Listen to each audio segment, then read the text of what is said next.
गणपती स्तोत्र।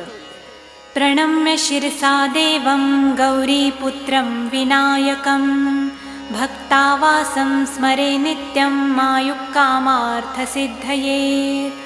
प्रथमं वक्रतुण्डं च एकदन्तं द्वितीयकं तृतीयं कृष्णपिङ्गाक्षं गजवक्त्रं चतुर्थकं लम्बोदरं पञ्चमं च षष्ठं विकटमेव च सप्तमं विघ्नराजेन्द्रं धूम्रवर्णं तथाष्टमं नवमं भालचन्द्रं च दशमं तु विनायकम् एकादशं गणपति द्वादशं तु गजाननं द्वादशैतानि नामानि त्रिसन्ध्यं यः पठेन्नरः न च विघ्नभयं तस्य सर्वसिद्धिकरं प्रभो।